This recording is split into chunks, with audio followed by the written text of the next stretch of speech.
floor is yours.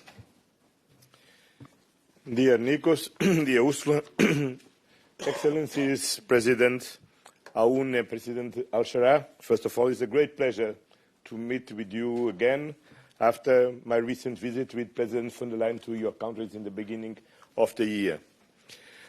I would like to thank President Christodoulides for hosting this important meeting at such a crucial time. The war in the Middle East has already had disastrous consequences for people, for infrastructure, and for the global economy. And with every day that passes without a solution, the situation is only getting worse.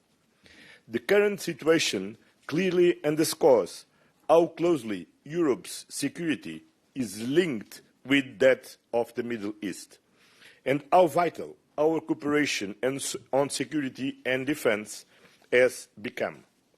That is why our exchange with all of you, your Excellencies, was so timely and useful. To listen to you, to hear your assessment of the current situation, and to offer the support of the European Union. The European Union stands in full solidarity with your countries and your people. You can count on us. Since the beginning, we have consistently called for the de-escalation and negotiations in full respect of international law and international humanitarian law. The recent announcement of the prolongation of the ceasefire on Iran is a welcome step. Negotiations must continue with the objective to find the lasting solution to end this war and address the core concerns. And the Strait of Hormuz must immediately reopen without restrictions and without tolling, in full respect of international law and the principle of freedom of navigation. This is vital for the entire world.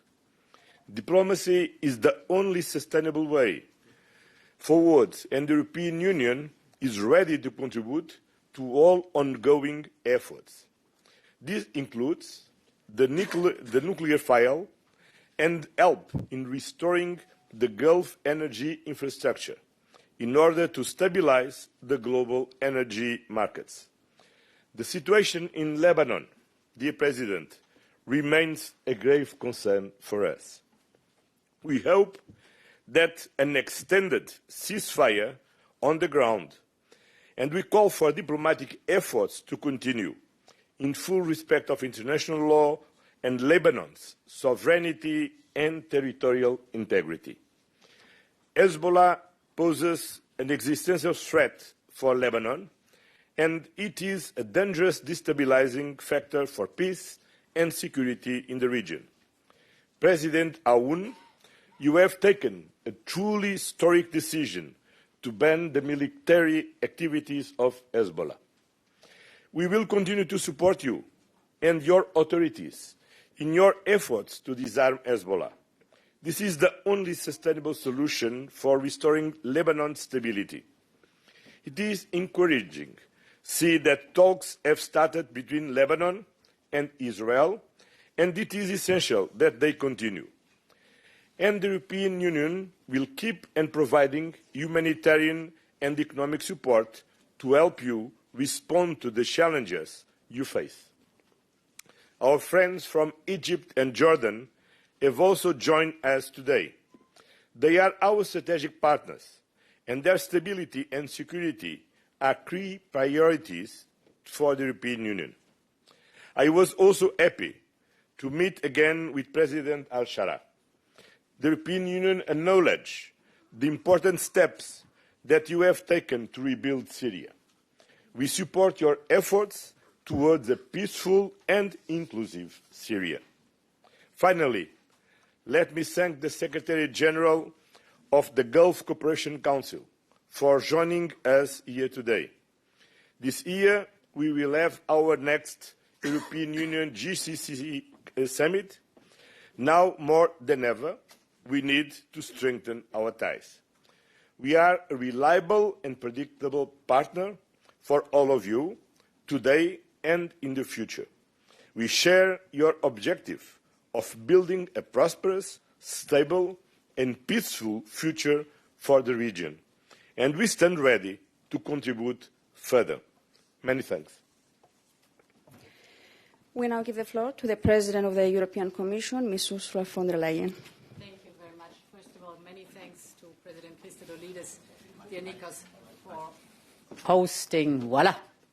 Again, important that I thank you, dear Nikos, for hosting us here today, together with my friend António Costa, President Aoun, President Al-Shara. We had a very good meeting. We welcome indeed the prolongation of the ceasefire between the United States and Iran and the ceasefire between Lebanon and Israel. Our shared goal is now to negotiate a lasting end to the war, and this includes restoring full and permanent freedom of navigation in the Strait of Hormuz without tolls. It is equally clear that any peace agreement will have to address Iran's nuclear and ballistic missile program. The events of the last 7 weeks have shown the real danger that a nuclear Iran would pose to the world. My message today to our partners were two. First, I wanted to reaffirm our absolute solidarity with our partners in the region. A key lesson of the past weeks is that security is indivisible. You cannot have stability in the Middle East or the Gulf while Lebanon is in flames. So we call for the respect of Lebanon's sovereignty and territorial integrity. A temporary pause is not enough. We need a permanent path to peace. And on the way, we will continue to support the Lebanese people. 6 EU humanitarian air bridge flights have delivered over 250 tons of aid as part of the €100 million in humanitarian assistance. This solidarity among partners is mutual. I want to praise the leadership of Egypt and Jordan. Both are leaving no stone unturned to find diplomatic solutions to conflicts that affect us all. And I want to thank the Gulf states for their support, for example, to bringing EU citizens home safely. Europe will remember this. My second message is that in times of crisis, bonds grow stronger, because we are not just partners in managing crisis, we are partners for the future. And this is why we held recently our first ever summits with Jordan and Egypt, and are reinforcing our strategic and comprehensive partnerships. We have big investment packages underpinning them, and I look forward to our first EU-Jordan investment conference later this year. Indeed, when President Costa and I were in Damascus in January this year, we announced a new political partnership with you, President Al-Shara, with Syria. Earlier this week, we have proposed resuming the EU-Syria cooperation agreement. And in 2 weeks, we will host the first high-level political dialogue between Syria and the European Union, paving the way for a possible future association agreement. We will keep supporting the revival of Syria's economy and the reconciliation of its society. Turning to the Gulf countries, last week the Secretary General of the GCC and I agreed that our partnership needs to become a broader geopolitical partnership. The EU-GCC summit later this year, I think, gives us the opportunity to do exactly this. We are also ready to team up with the Gulf countries to diversify export infrastructure away from solely the bottleneck of the Hormuz Strait. And now is the time to advance promising connectivity projects like IMEC, the India-Middle East-Europe Economic Corridor. Finally, the events of the past month have taught us a hard truth. Our security is not just related, it is intrinsically linked. A threat to a merchant vessel in the Strait of Hormuz is a threat to a factory, for example, in Belgium. So today I propose that we move beyond reactive crisis management. First, we could consider expanding the scope of missions like Operation Aspides, evolving from mere protection to a sophisticated joint maritime coordination. Second, the threat of mass proliferation of drones and missiles is sadly a shared reality. We should set up a structural cooperation of scaling up defense production. So together, let us build a region where peace is not merely the absence of war, but the presence of a secure and prosperous future for all our citizens. Thank you very much. President of the Lebanese Republic, Mr. Joseph Aoun, you now have the floor.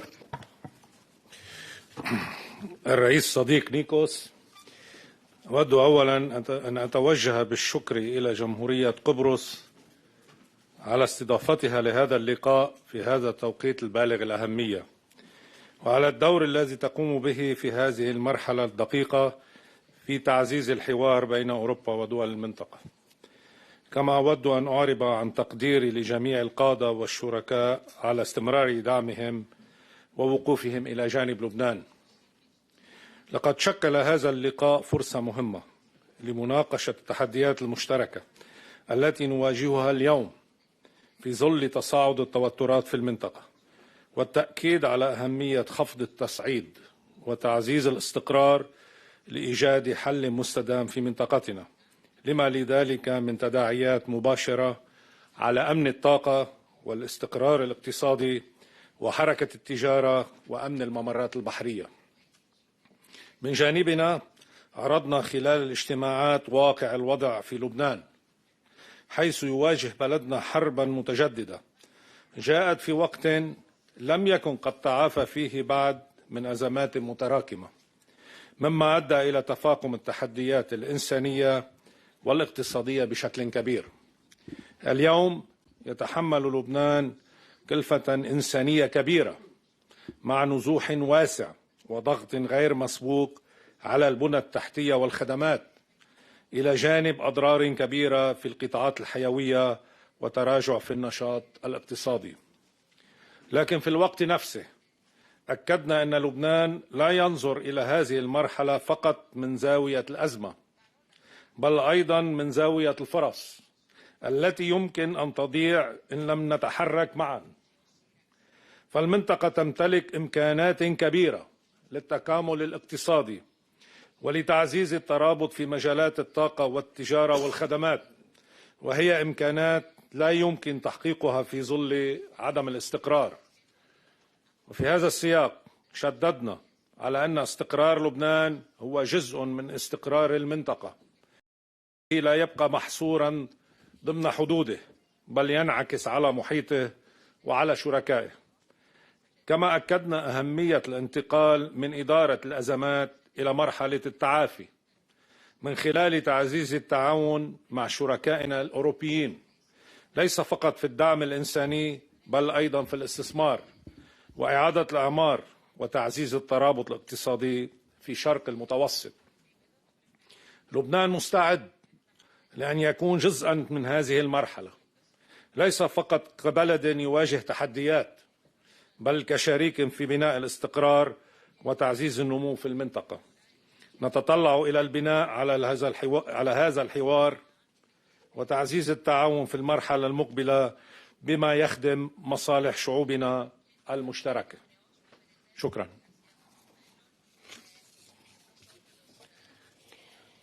President of the Syrian Arab Republic, Mr. Ahmed al-Shara, the floor is yours. بسم الله الرحمن الرحيم. أولا أقدر لكل زملائي الاتحاد الأوروبي دعوتنا لهذه المشاركة المهمة في هذا الوقت الحساس. يمثل اجتماعنا اليوم لحظة نضج سياسي واستراتيجي تكرس واقعا جيوسياسيا جديدا يتجاوز الأطر التقليدية للتعاون. نحن نقف على ضفة هذا المتوسط المشترك لنؤكد حقيقة راسخة، وهي أن أمن القارة الأوروبية واستقرار منطقتنا يمثلان توازنا جيوسياسيا لا يقبل التجزئة، ويفرض علينا العمل بروح الشراكة المتكافئة والمسؤولية الجماعية. ويتجلى ثقل هذه المسؤولية اليوم وسط التحديات القاسية التي تمس أمن مواطني المنطقة ومجتمعاتهم، وتضرب عصب التجارة العالمية، حيث يدخل إغلاق مضيق هرمز أو يشكل إغلاق مضيق هرمز مما خطرا كبيرا ما يضعنا أمام استحقاق تاريخي يفرض ابتكار بدائل استراتيجية من قلب منطقتنا. إننا نعلم اليوم أن أوروبا تحتاج إلى سوريا بقدر ما تحتاج سوريا إلى أوروبا، فالشراكة الأوروبية العربية المتوسطية غدت المسار الحتمي والملاذ الآمن لاستدامة تدفقات طاقة وضمان أمن الإمدادات العالمية. غير أنه لا يفوتني أن أضع المجتمع الدولي أمام مسؤولياته إزاء الانتهاكات الإسرائيلية المتواصلة بحق السيادة السورية من توغلات برية وغارات جوية وخروقات شبه يومية تطال أراضينا وأجوائنا في مخالفة صريحة لاتفاقية فض الاشتباك لعام 1974 ولأبسط قواعد القانون الدولي. إن هذه الاعتداءات لا تستهدف الأمن السوري فحسب، بل تستهدف في جوهرها مسار التعافي وإعادة الإعمار، وتضرب الاستقرار الإقليمي الذي يشكل الأساس الذي تقوم عليه شراكتنا مع الاتحاد الأوروبي. ولذلك فإن التزام شركائنا الأوروبيين بأمن سوريا واستقرارها يقتضي موقفا حازما يلزم إسرائيل بوقف اعتداءاته فورا، فحماية المسار الذي انطلق اليوم تبدأ من حماية الأرض التي ينهض عليها. ومن جانبنا فإننا نؤكد أن سوريا التي كانت ساحة لصراعات الآخرين تختار اليوم بإرادة شعبها ومؤسساتها أن تكون جسرا للأمان وركيزة أساسية للحل. الجغرافيا قدرنا والشراكة قرارنا. ومن هذا المنطلق نضع بتصرف شركائنا في المتوسط والخليج العربي مبادرة البحار الأربعة وممراتها التسعة، لتمثل سوريا الشريان البديل والآمن الذي يربط آسيا الوسطى والخليج بقلب القارة الأوروبية. ختاما، إن ما أنجزناه اليوم هو البداية الواثقة التي تمهد الطريق لحدثنا الأكبر في بروكسل يوم 11 من أيار المقبل، حيث سندشن الحوار السياسي السوري الأوروبي رفيع المستوى. أمامنا 17 يوم من العمل المكثف نمضي فيها بعزيمة صلبة لترسيخ دور سوريا الشريك الاستراتيجي الذي يسهم في بناء مستقبل القارة الأوروبية وضمان استقرار منطقتنا. وشكرا لكم.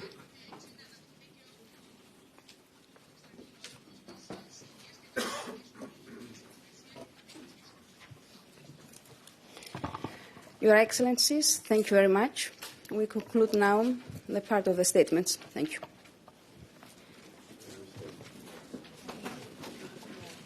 Thank you. And dear members of the press, please remain seated. We will continue in a few moments with the final press conference for the informal meeting of the EU leaders which took place earlier.